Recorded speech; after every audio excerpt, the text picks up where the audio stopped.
Hi, Master Peter Brusso here at Defender Central, and with me I have Harry, my sidekick these days. Say good morning, Harry, or Morning, guys. afternoon. I guess it's afternoon now.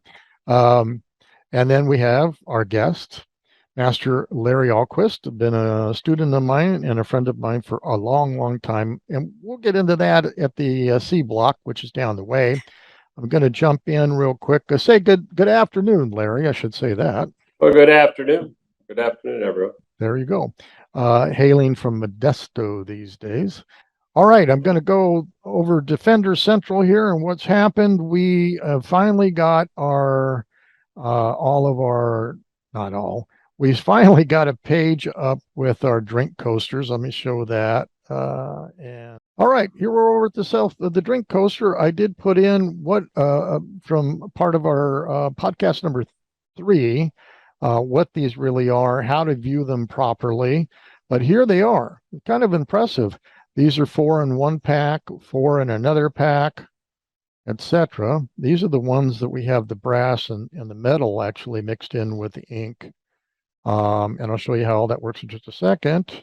And then we have our CD-ROM coasters. We have, of course, how would they break on the score line. Here's the score line. And here's the first 3 packs that we have up for those.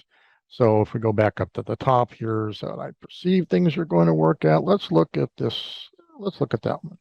So you just click on the set you want to look at, and it'll take you over there.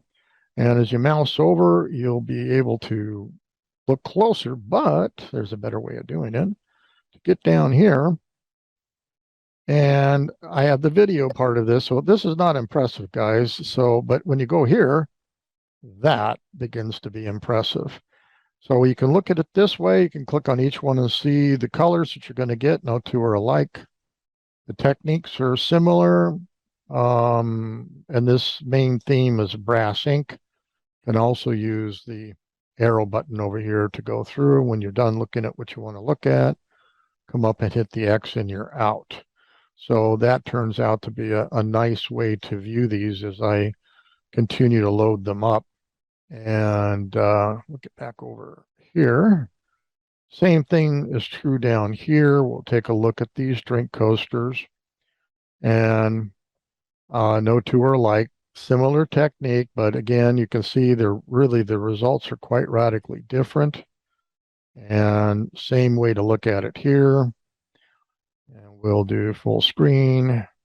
And we'll go over here and this. So here we go. So it turns out to be a nice way to look at them. And you buy which ones you want. So that's finally up and operational for us to look at. And then more are going to go up. I could stop sharing that. I have the tie-dye Defenders going up now, and I have a page, but I'm not ready to show that yet. And I also have our little desktop holders. We have decided that these are going to go in red, clear, or fluorescent green or yellow. You can pick which base you want, but the little legs, we choose what goes on there. It's a buffet of possibilities. We also are still tracking we're not finished with it, but an acrylic tile that has a sharpened edge on it. So you can utilize this to cut with when you defend yourself with this, which let me back up. Why are we doing drink coasters, right? Matter of fact, I should probably I can use that. I'll use this one.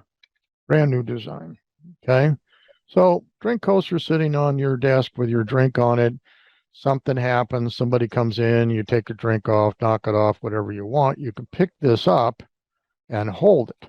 Now, as Larry Sensei very well knows, if somebody grabs you or starts choking you, you can come hammering into the back of their hand. They stick out, you can hammer in their arm, hammering in their head a whole bunch of times. That can't be good, right? You can put it underneath their nose and push you off from a I front think the choke. eyeball is a good idea. I break the glasses, score the eyeballs, you betcha, ears, scrape down, poke and drag. You know what I'm talking about. the poke and drag. And so these it's not a joke. And they've got 5.5 ounces of mass to them, so they can really wang away. They're far heavier than a Defender. And so these are excellent tools to, of course, defend yourself in your workspace or cubicle or office. As Larry Sensei had a really nice office there at the club. And so, although I have to say my aerospace office was better than your cubicle office there in the club, just as a little. Hmm. And so the and this, of course, and when you break the Defenders, ended up with when you score the drink coaster, you come up with two of these dudes in your hands, and of course, eyeballs, cuts, sides of neck, throat cut. Somebody grabs you, you can drill down very easily, slice up the arm. They're choking you, you can slice right down the arm. Lots of ways to get out of this attack. They punch at you, you let them run into the point. So this is how you use these tools to defend yourself in your workspace, cubicle, or aerospace office. And maybe I won't say that. So the that's more or less Defender Central. And I don't know if you can see it, Harry, kind of hidden back there, but I do have one of our more beautiful tools there. And if you think about it, having this sitting on your desk, and why did we go down this line? These look like a work of art, and they sit right on your desk, your computer monitor. So everybody thinks it's a work of art, when in fact it's a Defender. Okay, pretty nice. By the way, we did come up with a name with this, Harry. Oh, sorry to tell you that. But so these types of tools are certainly the ones that we're moving towards getting up online this week for sure. We got half of them done. We'll get the other half up and running.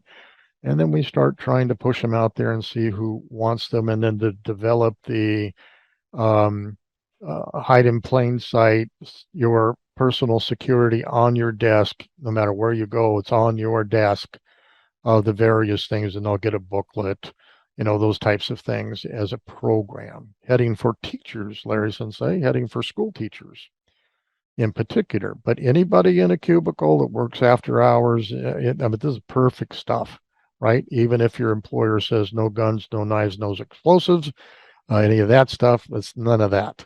So that's kind of sort of Defender Central, and we'll be having a bunch new stuff up there. By the way, when we do get the new tools up, some of these are just absolutely hard to see, but don't you love the red in that? That's an implication, isn't it? Like, blood everywhere.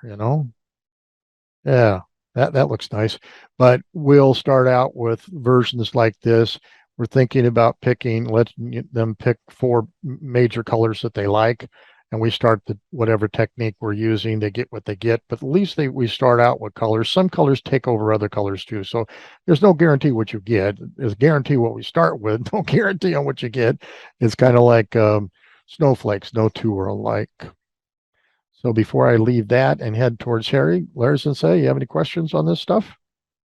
Oh, they're fun. Yeah, they look good, don't they? Yeah, people don't like them. They'll love these. I Receiving mean, end. they'll admire the beauty or the pain. Beauty, pain, opposites, yin and yang. Yeah, that'll work on them. It's always difficult to explain it to somebody, and then you have to demonstrate it, and that's always difficult for them. Yeah, those classes don't last longer than 15 minutes and about 5 Band-Aids. Yeah, You gotta have first aid kits. gotta have first aid kit. Boy, do we know that too well, far too well. Harry, any comments on Defender Central where we're going right now? I saw the brass paint and I loved it. I think that's a great addition. It definitely is a compliment to your designs. And yeah, they are all going to be unique. Anything handmade is going to be that way. So you got a one of a kind when you pick up one of these, which is really cool. I did forget to mention our Hannah. We just do not have a good Hannah holster solution yet that we like. So that's another week's worth of work till we get to something. And it's a combination of friction and capturing the tool itself, with a notch, indentations, positive capture, some twist in there. One thing seems to defeat the other one, but that's for next week. All right.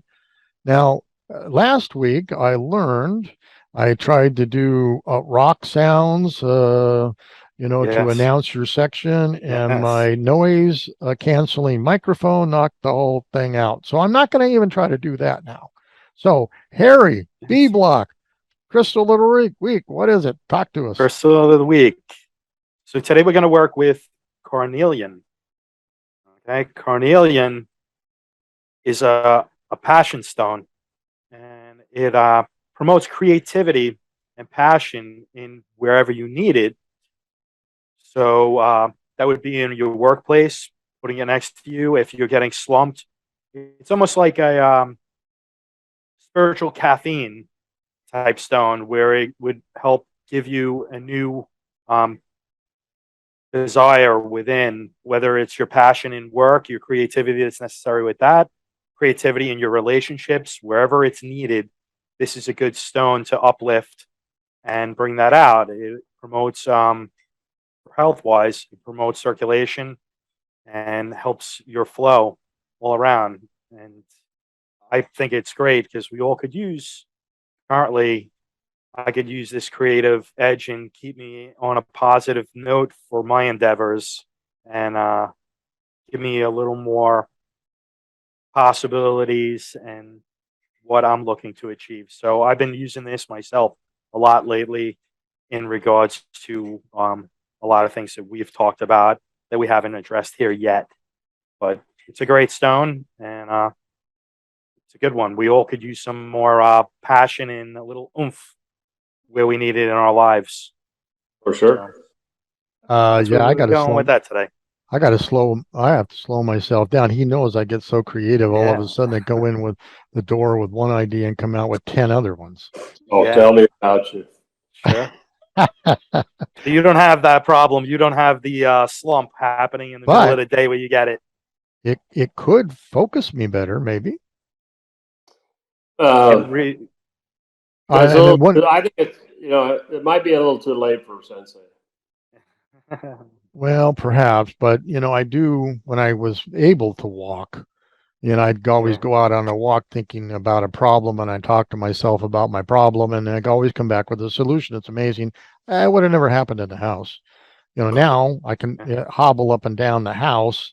I'm trying to substitute one walking for hobbling, but maybe keeping me focused on like the Hannah holster.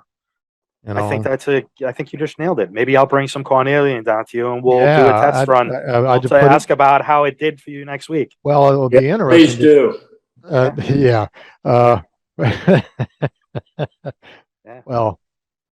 Well, your business card I did for you though, Larry Sensei, was pretty off the chart. So we did a good job on that one. That was out of the box thinking. Just in my own defense now. And there is truly 37 sword katas, and they never change, but he thinks they do. But there you go. Anyway, I would be interested in getting one of those, putting it in my pocket, walking and focusing on one thing to come to 1 to 3 possible solutions to look into. That maybe it'll just sharpen your interest in that specific item.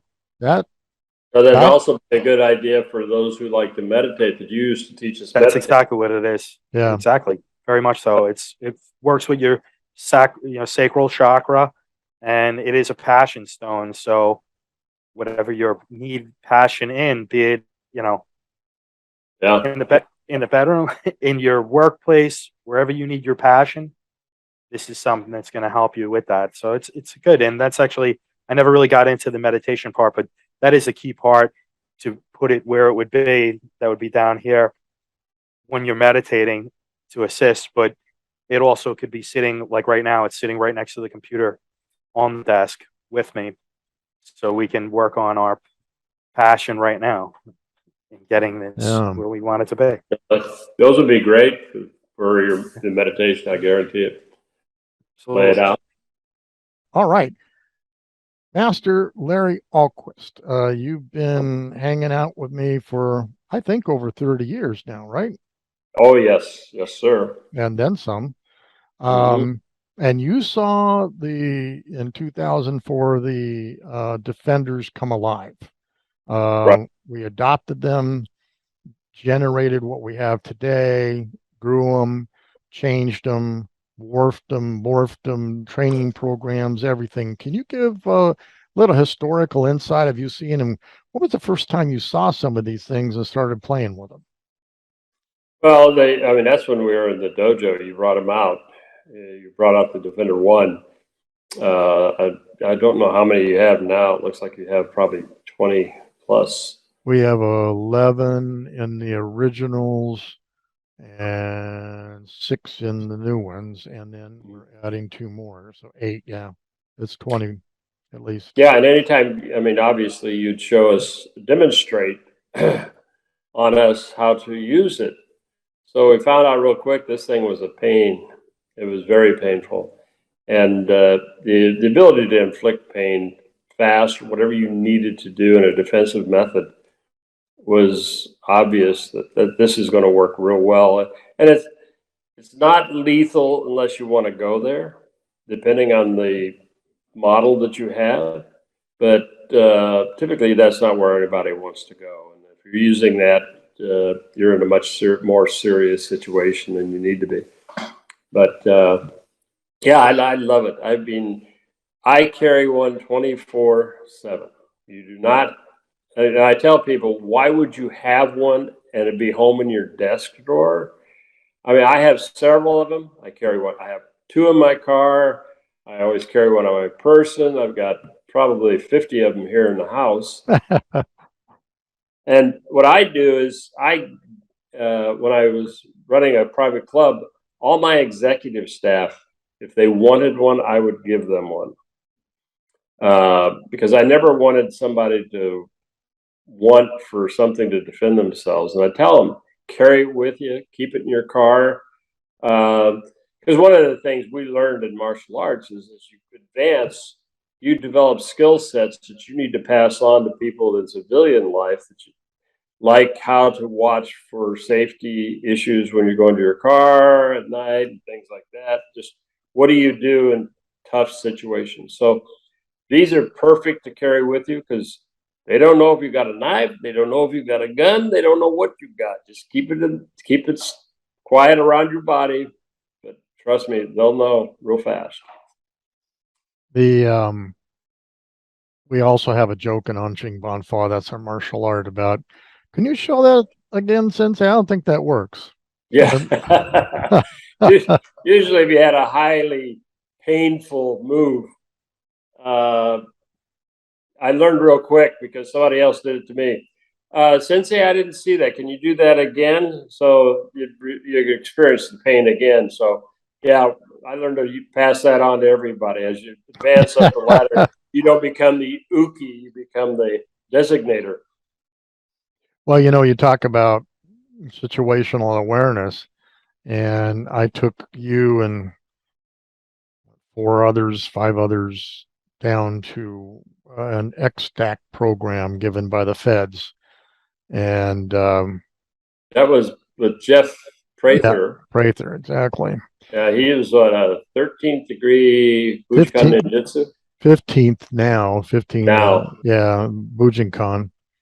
But he's essentially my teacher, because you have to go underneath somebody, and Master Martin died, so I chose Jeff Sensei. We always had this thing. He'd been up at my house 2004, 2005. We shot some video for him when we were doing the teachings of the masters and new business model and all that kind of good stuff. And he could never figure out who the heck I was. I kept telling him I'm a spook. That's all I am. And well, he didn't like what you was. Yeah, well, he didn't understand what I was. You weren't under the badge. No, I definitely wasn't under the badge. That's for sure. And then, of course, him being Army, me being Army, and then me teaching with the Marines and all that stuff, he still was more puzzled, like, what are you doing? Anyway, So he had a particular program when you were an executive, if you got hijacked in a foreign country, how to get out. Exactly right. Yeah, Yeah, that was XTAC, XTAC.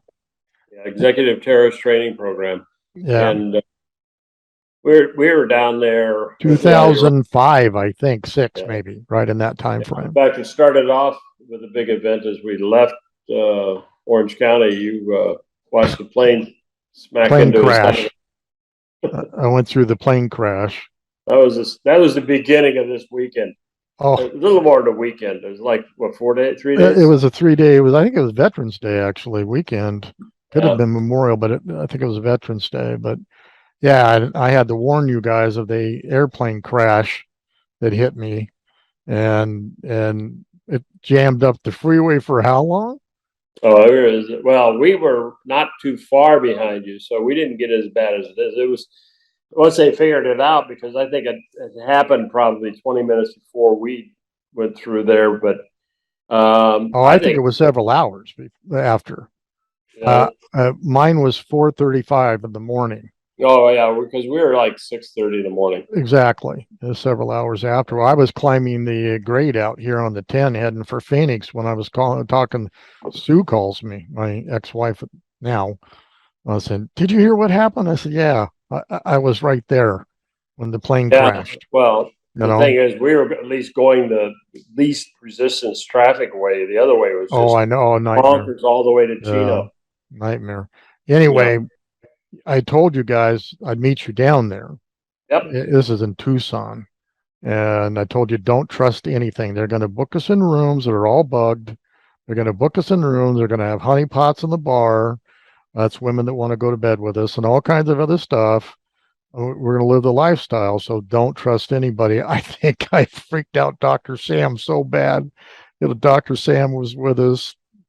Yeah. Huffman was with us. I think Dr. Hoffman too. Yeah. And then, yeah. And I mean, for having been in Vietnam, he was sure freaked out. But at any rate, and then Blackwood Sensei was there with us too. Yeah. Yeah. And so, yeah, anyhow, these But that guys, was, yeah, we got to the hotel, and the first thing you said, we scheduled night watch. yep, We had to keep fire watch. 24 fire watch, and we set that up and took our turns and got up the next morning. We were taking two cars, and you said, "Do not stop for anything. Don't let anything divert you." And we went just straight over there. And the car behind us, there's a very attractive lady with her hood up. They stopped for them, and they pulled up in a van and kidnapped one of them. So that Well, they all starts got that. bagged and thrown back in the van, but they were in Yeah, that ditch, yeah, curvature ditch, defilade backwards there, and I saw it coming, and I said, "Oh my God, don't stop, don't stop." They stopped. And man, they were overrun by terrorists and throwing doors open, bags over heads, and yep. wow. And Welcome to the party. yeah, welcome to our world, so to speak, you know? And we Yeah. got on the range and you guys got a chance to shoot, shoot, shoot. And Oh, then we shot stuff. Some beautiful Belgium. I had a beautiful Belgium rifle with a suppressor on it. yeah, That was a nice piece of equipment. There was a lot of good pieces of equipment. yeah. And then we went on the range for a range in the morning and driving in the afternoon basically was our, Yeah, our the driving was an avoidance thing. It's how to avoid being captured in a car, get them boxed in, etc. And then so you went out and rented a Robin's Egg Blue. I didn't go out Round, and rent one. I was told to go out and rent one. yeah, they didn't have a car for us to experience, And so you would think that the feds would have a car for us. No. nah, no. And so we used that car for all sorts of maneuvers where you virtually run up on something that looks like a barricade. You throw your butt up on the shoulder, put it in the rear, and you back up as far as you can to do a 180, spin the wheel, and take off. The other things is when somebody reaches in to grab you, spin the wheel, put it in reverse, back up, run over them. just run over them, to drag, hold on to them while they roll underneath the front wheel. Matter of fact, That's a great book. well, that matter of fact, that ended up in the Be Real book down here, over there. God, I can't do that. Well, can I? There you go. Yeah. But though a lot of those techniques ended up in the Be Real book, I can float some of those in while you're talking. But Yeah, the final thing was when we started learning how to put in IVs. They had people who were paramedics out, and they had this fake arm, but they had IVs that were colored water like blood. And so we had to learn how to insert these, depending on wounds, learn if it's a sucking wound or whatever you had, what you had to do. There's a lot of first aid stuff. Well, we used the hood of the car for the arm. Yeah, the trunk of the car for the body. Trunk. Yeah, the hood and the trunk, and we got all this blood all over. But this late at night, we get back and we're going to turn the car in the next day, and we thought we'd better take it to the car wash. It was amazing going with all this stuff all over the hood, all over the back, and everything else, washing it off. No one said a word. No one questioned us. You expect to have we were concerned that the cops might pull up, somebody might call them. Nobody called, and we turned it in. But one thing, if anybody's buying a car from a rental agency, if it's a Robin's Egg Blue Crown Victoria, run. Don't buy it. That transmission is not going to last. The next day, we started we did a few things in the morning, and then we were going to do the evasion. What you had to do, you had to evade being captured. Escape and evasion. Yeah, Yeah. And so we were going to a mall. They had a big mall there. They said, okay, you're going to enter through the front door, and the terrorists are in there. They ID you right away.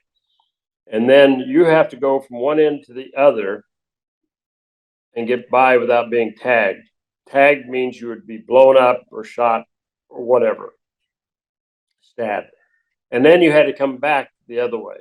So the first thing we did, I was fortunate. But wait. So during our briefing was done at a Subway sandwich shop. God, let me digress the fun part. Yeah. So we're actually at a Subway, having a Subway for lunch. And so he's giving us the briefing on it. And we go outside and we're in the parking lot. And all of a sudden you hear this roar of an engine. It's about probably a quarter of a mile away. Roar of an engine, and you see a car fly through the air into the front of this 2-story building. It's all glass front. And it's 3 lanes on one side, island, and 3 lanes on the other side. So we take off running and see what we can do to figure this thing out. I look next to me, and here's Sensei running. He never runs. Now, no, wait a second. I've never seen him run. Time out now. So when the car, we hear the noise of the car, it's flying through the air. It hits a billboard.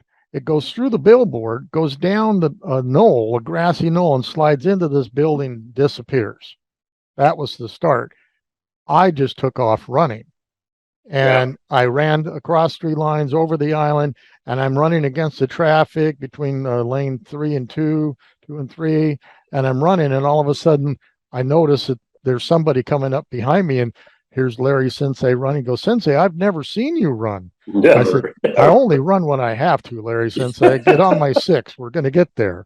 Go ahead now. So we get there.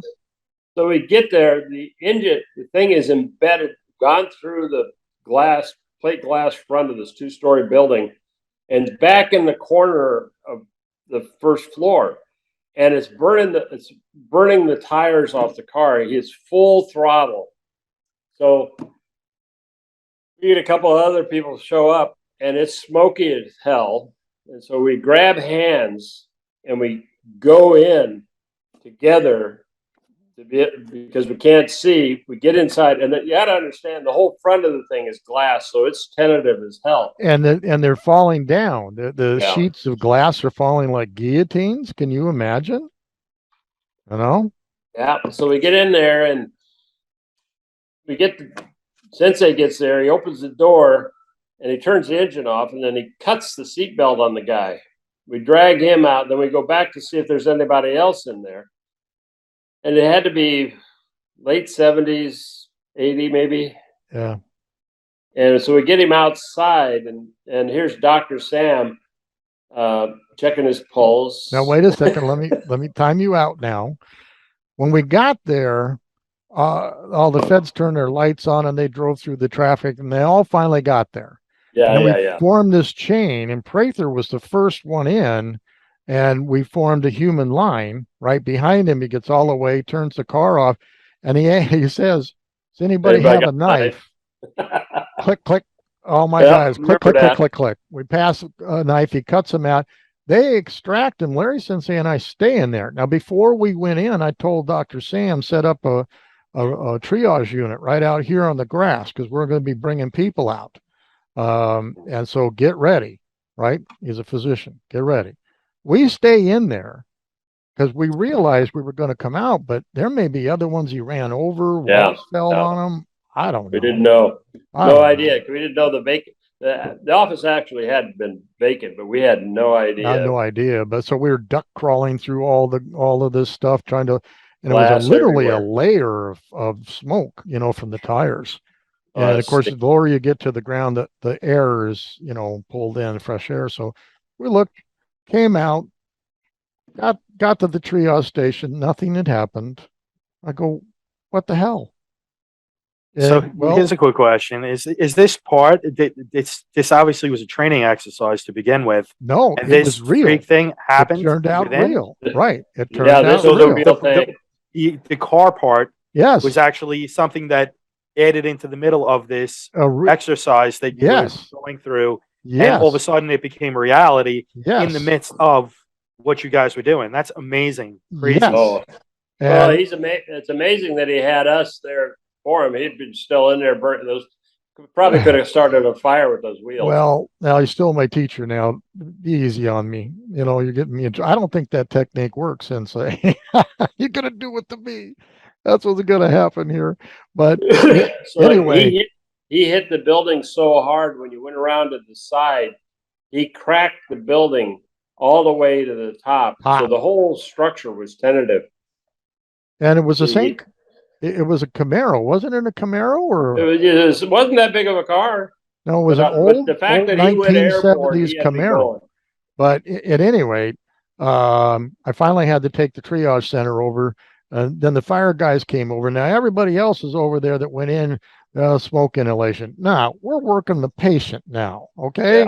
And it's like, and this is when you taught me his breath. Right, his breath. He was in acidosis. He was diabetic, but the wrong direction. So he was on probably his blood sugar was in the 10s, and he was on death's door. And the fire department came over and said, we have to move the patient because the building may fall down. I said, I'm not moving the patient until you give me a backboard. I'm putting him on a backboard. No, you're going to move the patient. I said, yeah, no, we're not. No. And they just looked at it and said, you don't even want to go there. I'm not moving this patient. It's not the right thing to do. I'm in charge of him. You give me a backboard. I don't care if it's a piece of plywood. Give me a freaking backboard, Well, the ambulance shows up 10 minutes later with a backboard. Finally, we released it to the ambulance crew, and then we got in the vans and we went on our mission. We just left. They didn't ask us our who name, we were. Nothing. Okay. Nope. And so we get to this mall, and they dropped us off at J.C. Penney's, which is at one end when they had one, and we had to go all the way to the other end, and the ending point was all the way at the end of the wall, and we had to go there.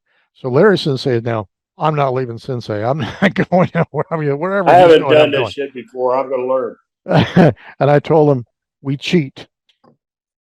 When you're in country, you don't play by a rule. We play by our rules. And so first thing we did was go downstairs to J.C. Penney's and buy clothing to change in the bathroom. Hats, shorts.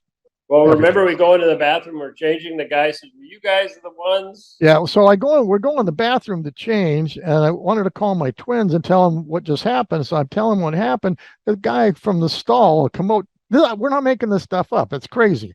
Guy in the stall says, "Oh my God, I almost hit you." He comes out, "Yeah, you, that'd be me. I almost hit you." I says, "I think I was the one that called 911 for you." I said, "Well, thank you very much." And so he asked a little bit, but he heard everything I said. No, we got to go. And so up we popped, and I went. I thought Larry Sensei was on my 6 o'clock, but he ended up deciding to get an ice cream or a smoothie or something. Right? He went to the right towards the main doors. Mm-hmm. I went to the left, and I went into another shop. So I made my debut in whatever I had, and I bought more clothes again. Now they had surrounded, they thought, the front of this building, the store where I was at, and I could see them. And so after I went in the changing room, which they really can't see, I asked the nice lady, I said, "Is there a door to the hallway, aisleway, parking lot from back here?" "Oh, yeah, it's right there." "I'm going to use that. Thank you very much." Out I went, and I had on sport memorabilia stuff. I don't know anything about Yeah. sports, nothing, and I don't know, yeah, but it looked reasonable like other people did, so I was going to hide in plain sight. Here we go, right? I come out.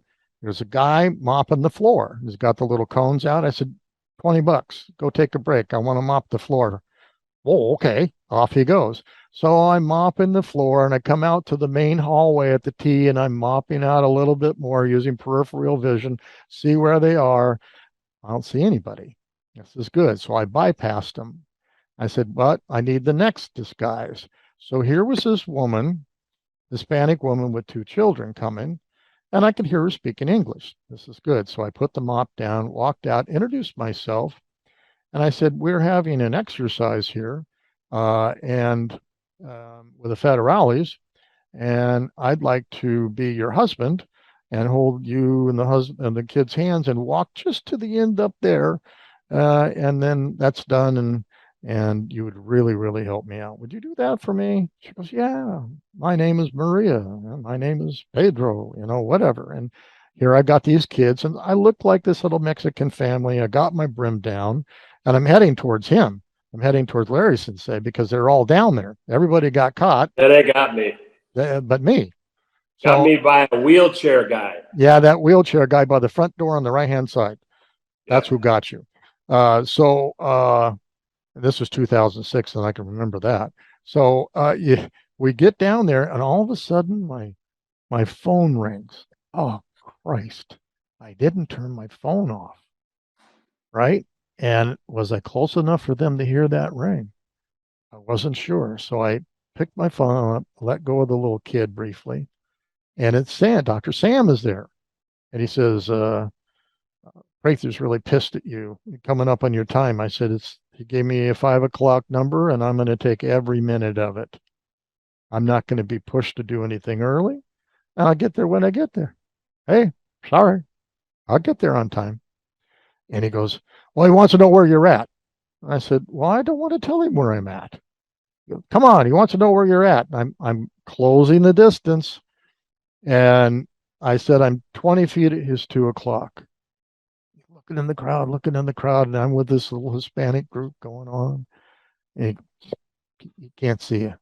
I'm 12 feet from his 1 o'clock at that point. And then I lifted my head and I said, "Bang, you're dead." He goes, "You are a spook. I understand what that is now." Remember all that? And Yeah. He hated spooks. yep, well, he got one. So there They you go. Now, okay, so you carry defenders wherever you go. What everywhere. about at the club? Oh yeah, always. It's always in my breast pocket. I carry a knife in my pocket and then a defender. I've had it. I won't go through the people that I've met, but I've had my picture taken with the serious heads of state, and it's always in my pocket. I can't carry my knife in there when they have Secret Service because that wands out. but I can do with the Defender because it doesn't pick it up. They have things now in the airport. Yeah, they can see that. That's the two. That's mine right here. Is mine's? I like the clear one because when I'm walking with it, you really can't tell I got anything in my hand. Yeah. And when I walked home, I lived downtown LA, and I walked home for 20 some years, and trust me, it gets kind of seedy downtown sometimes, and not where I live, but it's just the idea the elements come into that area. And quite frankly, I've never had a reason to use it, nor would I tell you. But the idea is that you've got to have it on you, and you got to be prepared to use it. If you're not prepared to use it, you're wasting. Don't even buy it. So my thing is use it, learn to use it, learn to use it, learn to use it. And then you have the confidence to carry it everywhere. I've been in foreign countries, and some of them not so friendly to us. And that I've gone through there's X-ray and all that stuff, and they virtually take it out and they look at it and give it back to me. They have no idea what it is. The American now, the airlines have it where they can pick it up. What I suggest is put it in a carry-on. Put it in your carry-on, and then when you get on the plane, then put it in your pocket. That's the way I do it now because they can pick it up, but they don't care if it's on a carry-on so much as they do if it's on your person, and they'll ask you about it. And we also have videos on how to use it because it's used for, well, actually, it's a pasta measure. Yeah, we have, I'll float that in, but yeah, we have an entire website on, it's a cooking tool, chef tool. And in fact, it actually freaking works that way as well. It's not a lie. You know? Or you could say it's an ice scraper, some of those things with the blades. Fish descaler, yep. Ice cream scooper, all Piece kinds of jewelry. different stuff. And the reason why I like this jewelry version is the same reason that Sensei taught me about when we started doing knives. When I grab this version, the business end is always out. I don't have to worry. It's just like a knife. If a double-bladed knife, which is illegal to carry, I understand that, but is the best knife to have because I never have to worry when slicing and dicing my filet at dinner. So it's just a matter of personal choice, and that's the beauty of what you've got. You've got a variety of things that really fit different personalities, different reasons to carry. And the other thing is you may have different ones for different reasons, in different situations. So let's talk about how you used, how we modified a Defender to go into Mexico in the 2008 test. Yeah, we were a religious group. So we're going into Mexico. We're down in about 2 miles. They're not a religious group, by the way. That was their cover story, and they had to learn songs and sing Christian hymns. They had to make pamphlets. They had to look the part. Yeah, and so we walked into Mexico, and we're in there. Oh my God, there were so many federales running around that border town. Truckloads. It was rather. You could see it be intimidating if you got in trouble there. And so, especially when you see guys who are 16 years old with an AR-15. M16s, yeah. They have 16s? Yeah, M16s. And even worse. But the idea was that we were going down there as a religious group, and we did. So we went through, did a lot of shopping. It was just the idea that we wanted to be able to go in covertly, be able to go in and go around and not really draw much attention to us. And if we got picked up by anybody, these things had crosses on them and Jesus loves you and things like that etched in them. So they were religious artifacts. Yeah, they took it to Guppy, which I'll show. I'll float over a Guppy, and they dremeled a cross on "I love you, Daddy," and that comes from their Bible study class the kids go to, and so they look like a Christian fish, so they could carry those, on a lanyard, and plausible And the other deniability. the other thing is people are much more lenient even in the United States on religious artifacts. Yeah. So it's one thing to understand if it's a religious artifact, they might not be so. I mean, of course, that goes back to really jeweled out knives and crosses and things like that. But that's kind of the theory behind it. And all of us are ministers legitimately. So we have, Legitimately, I am a minister. yep, I have I am a married minister. Everybody, I've I don't married. care what faith you are, when you're in Anjing Banfa, you're going to become a Christian minister overseas. Thank you very much. Mhm, mhm. That's it. That's right.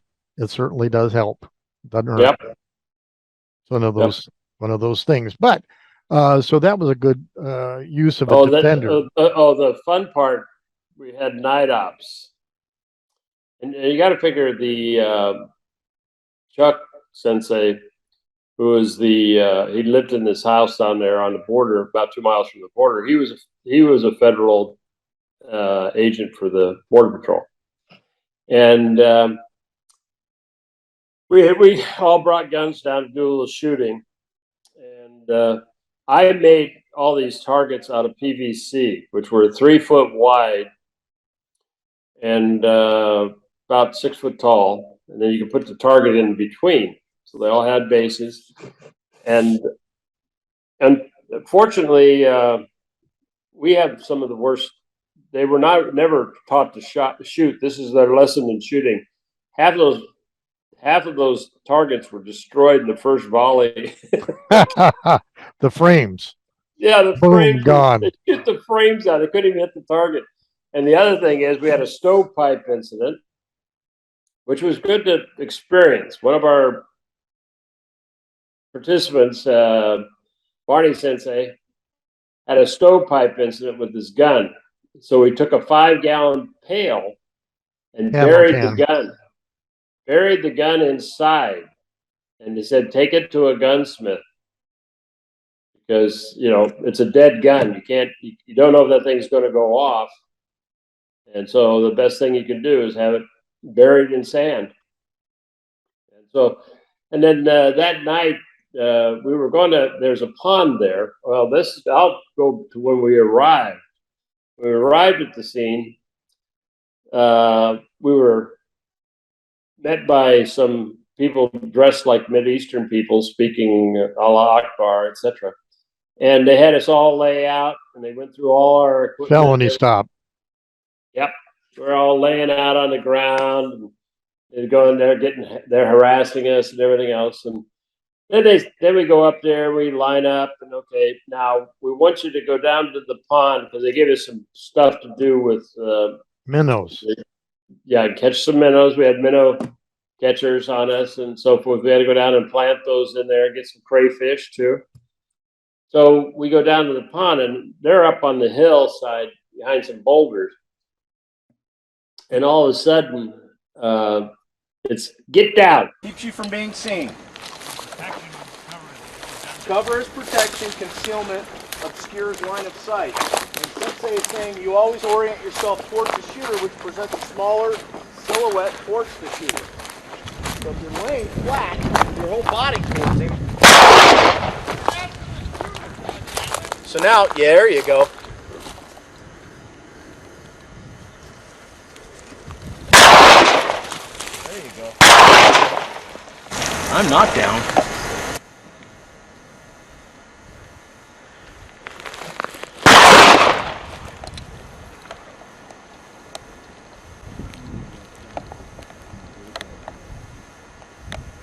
Where?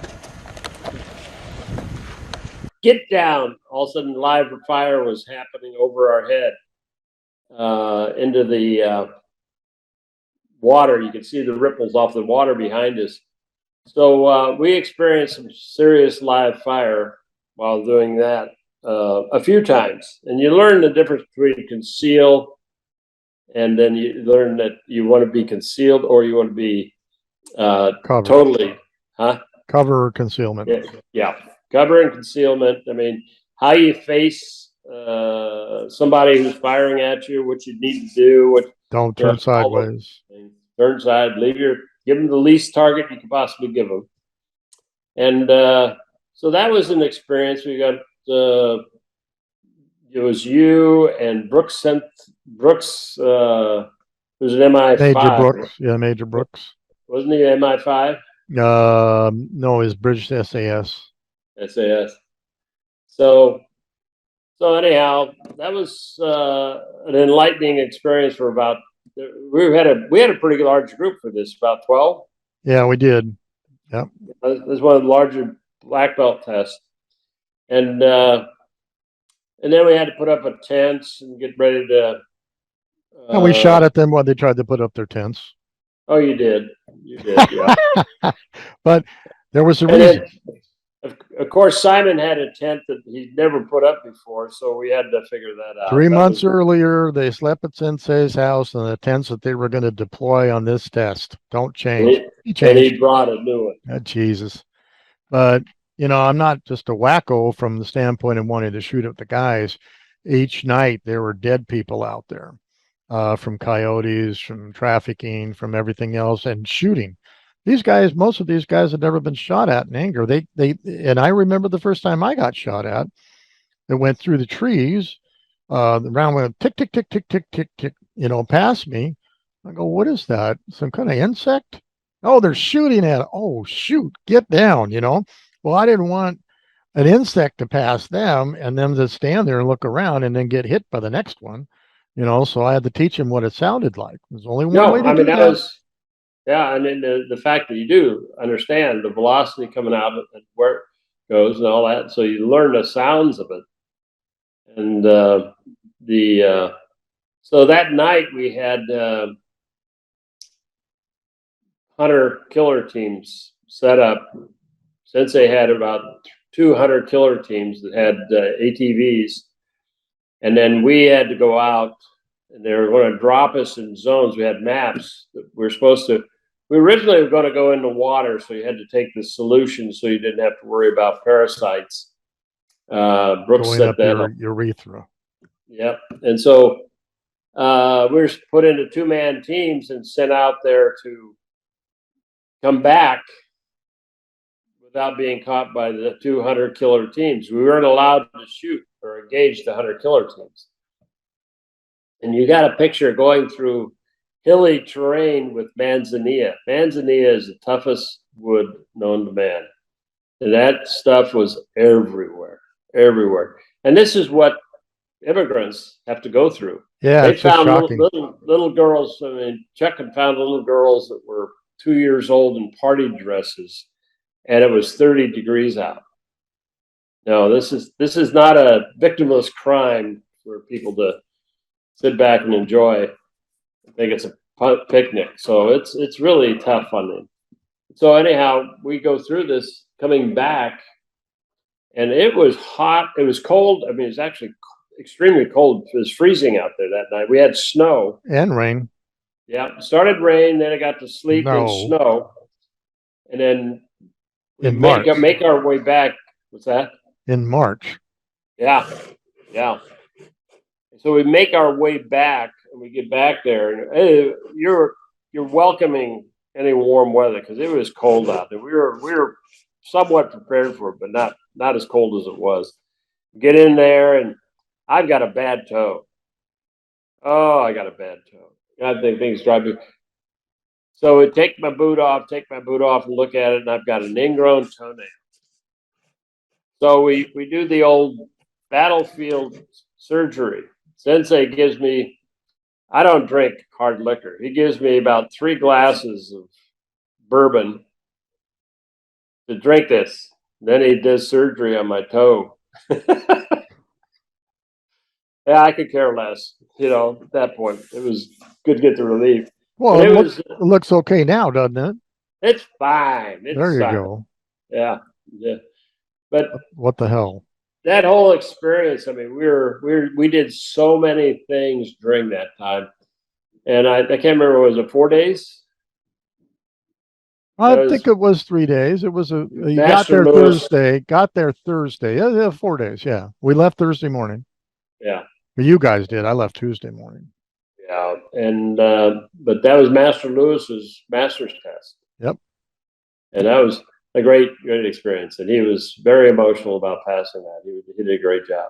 Yeah, don't embarrass him that he cried a lot. Okay, don't say that. Well, put a goddamn skirt on him. All right. So I think we've had a good time there. Harry Sensei, Harry Sensei, I'm sorry, Harry, any questions on all this craziness? It's surreal, and unless persons have been in a situation similar, it just doesn't seem plausible. Yeah. Well, it happens to all of us. It happens in my world. My Yeah. world is strange. That's why Defender Central's. People come here to see what Yeah. craziness is Yeah. going on for sure. We can't go through and identify all the crazies who've gone through our dojo too. Yeah, I know that. And, Oh yeah. Oh, Crompton. Oh my God. oh, Oh, one last quick story. My bachelor party on my third wedding was at Larry Sensei's club, right? And I had been a member of that club for some time, and they knew me. Is a little different, I think, right? Yeah. But we had a private room because he didn't want us. He didn't want us anywhere. He didn't want us anywhere. Really, and open the site maybe. During the yeah, day. we didn't want the public, our members to see him because it might change their opinion of me. Yeah, so we had a private dining room, which is cool, and all of us killer types are there, and they Larry Sensei had all the food made for us, and they come out with this huge chunk of meat. I guess it was prime rib. I don't recall. It was something of that nature, and it was just a big chunk, and they were going to carve the pieces for us on the table. And somebody said, "Anybody got a knife?" This is one of our standard things that we say all the time, right? Click, click, click, click, click, click, click, and then one of them threw their knife and stuck it in the meat. Now here are the servers right behind us. So we all threw our knives, ching, ching, ching, ching, ching, ching. They're all stuck in this freaking piece of meat like that, you know. And I don't know how you smoothed all that down, but it was like, whoa, whoa, whoa, don't think I want to be here. Yeah, know? the waiters, the service staff, I had only one come back after that, so they were not Comfortable. too pleased with it. So, but yeah, we had some great experiences and some tough stuff. The tests were always tough. They were always demanding, but they're also a big learning curve. Yeah, you learn about everything. It's not like hazing people. There's a definite madness in my ways to get everything out of them as a sensei under stress. And it's all about time management. Oh, yeah. And priorities and changing on the fly when you have to and stuff. And we have a class out here, Harry, that's kind of fun is you have 20 minutes to go make a weapon. So I teach you weapons theory, whether it's ballistic, chemical, or otherwise, linear, or rotational. You have 20 minutes, go make a weapon, and you're going to come back and demonstrate it to us. And they have run out on the beach and run this way, and they come back with some really cool stuff. And you just wouldn't think like that, you just normally wouldn't think to do that kind of stuff. But they had good You used time. to do that with your kitchen drawer. Yeah, I'd take out my kitchen utensil drawer and dump it on the mat. So pick out something you don't think I can use as a weapon, and we'll start from there. And you taught one of my members spoon fu. Oh, yes, spoon fu. By the way, Ruben just ran this in, just finished this one off. What do you think of that one? Oh, the camo? Is that camo? It's kind of like that, I guess. I don't know. What do you think? Looks like camo. I like that. Like a rock. What do you think, Harry? What do you think that is? I see your decorative patterns. I'm not seeing a camo, but it is very pretty. It's nice. The more you make it artsy, the more it's going to be comfortable on a desk setting. Yeah. And be able to hide in plain sight. If you did go the full camo, it might go great for somebody carrying, but as a desk ornamental, the more artistic it appears, the more it's hiding in plain sight, I'll try to which do a is really camo what later. you're looking to do with that. Yeah, I Good think point. that'd be a great idea. I'd love it. Good point. Yeah. So anyway, all right, guys. Have a good Thank day. you, I'll have this Sensei. done and hang on a second and we'll call it a Thanks, day. guys. Pleasure meeting you, Larry. Well, Harry, take care of yourself.